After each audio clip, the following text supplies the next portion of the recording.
मैं गलत था।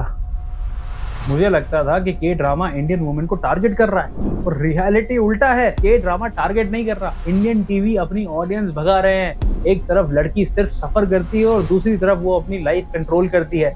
अब ऑनेस्टली बताओ, आज की लड़की क्या चूज करेगी? और यही एक इम्पोर्टेंट सवाल आता है। ये सीन देखो, जहाँ लड़की सिर्फ सफर कर रही है, हर सिचुएशन में बेचारी, हर डिसीजन के लिए एक मर्द पर डिपेंडेंट। और अब कंपैरेटिवली ये सीन देखो, ये इंडिपेंडेंट वुमेन बिजनेस रन कर रही है, मल्टीपल चीजें हैंडल कर रही है और अपनी लाइफ खुद कंट्रोल कर रही है। अब मुझे पूरा यकीन है कोई भी पढ़ी लिखी सेल्फ इंडिपेंडेंट लड़की पहला वाला कंटेंट देखना नहीं चूज करेगी। तो प्रॉब्लम कहाँ है? प्रॉब्लम कहीं ना कहीं इंडियन सिनेमा और इंडियन डेली सोप में है, जहां लड़की को आज भी बेचारी, हेल्पलेस और डिपेंडेंट दिखाया जाता है। उसको हर कदम पर एक मर्द की जरूरत होती है, और यही से असली प्रॉब्लम स्टार्ट होती है। इंडियन टीवी चैनल आज भी पेट्रियार्की में जी रहे हैं, जबकि दूसरी तरफ के ड्रामा ने वुमेन की डेफिनेशन ही चेंज कर दी है। वहां वुमेन सिर्फ इमोशनल नहीं होती, वो स्ट्रॉन्ग भी होती है, सेल्फ डिपेंडेंट भी होती है, वॉरियर भी होती है।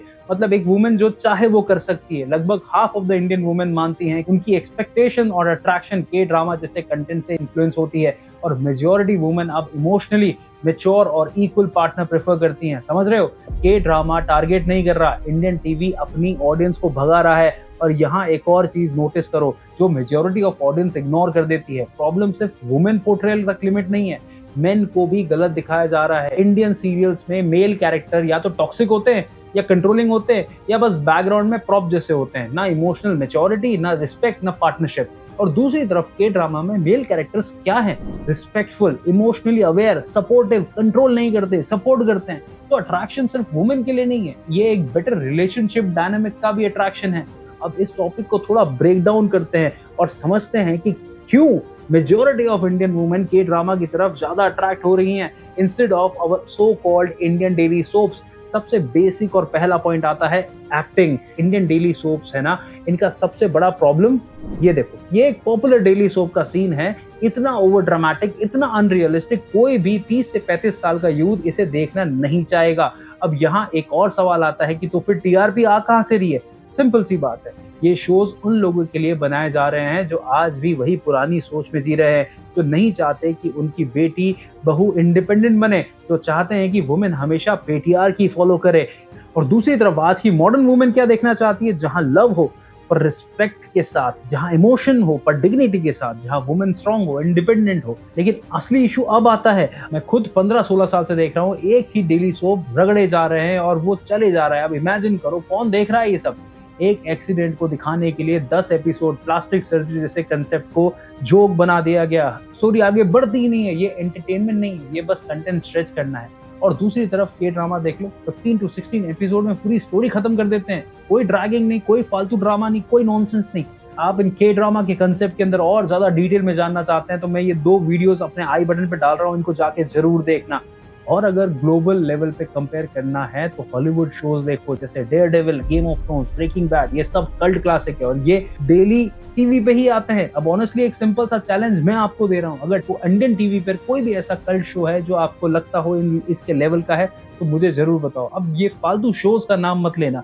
तो बेसिकली इंडियन क्रिएटिव इंडस्ट्री आखिर किस डायरेक्शन में जा रही है? और फिर कुछ लोग बोलते हैं तारक मेहता का उल्टा चश्मा देखो, इसके लिए मुझे हेट मिलेगा, बट इतना रिपीटेटिव और घटिया कंटेंट मैंने आज दिन तक नहीं देखा। मैं personal opinion, don't get offence.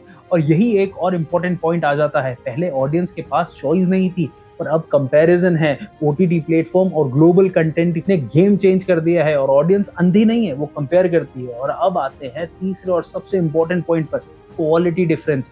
यहाँ कंपैरिजन करना ही गलत हो जाता है। एक तरफ ऐसे सीन्स जहाँ लॉजिक का कोई मतलब ही नहीं होता, 2 जने पतंग को पकड़ के हवा में उड़ रहे हैं, कोई रस्सी से चांद को खींच रहा है, कोई स्कूटर लेके चांद पे जा रहा है, फिजिक्स को साइड में फेंक दिया गया है और फिर बोलते हैं ऑडियंस डम है।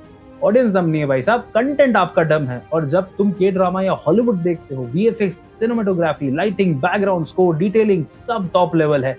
छोटी चीज पे काम किया जाता है। मतलब डिफरेंस इतना ज्यादा है कि कंपैरिजन करना भी अनफेयर लगता है। इंडियन ऑडियंस एवरेज 15 से 18 hours per month Korean content consume कर रही है और female audience specially 20 to 35 age group इसमें डोमिनेट करती हैं। मतलब क्लियर है ये रैंडम ट्रेंड नहीं है, ये शिफ्ट है। Now this is my final conclusion. Difference बहुत सिंपल है। इंडियन टीवी सीरियल्स वुमेन को स्ट्रॉन्ग नहीं बना रहे, उन्हें कंडीशन कर रहे हैं। और आदमी को भी सही रिप्रेजेंट नहीं करा जा रहा। या तो उन्हें विलन बता दिया जाएगा या फिर उन्हें मजाक बना दिया जाएगा। और आज की जनरेशन कंडीशन होने वाली जैसी है नहीं, इसलिए के ड्रामा पॉपुलर नहीं हो रहा। इंडियन टीवी इररिलेवेंट हो गया है, इसलिए यूथ जो है वो के ड्रामा की तरफ जा रही है। और अगर अभी भी ये इंडस्ट्री नहीं समझी तो आने वाले टाइम में लोग सिर्फ शो नहीं, पूरा इंडियन टीवी इग्नोर कर देंगे। मिलते हैं अगले वीडियो में। Stay smart, stay informative, piece.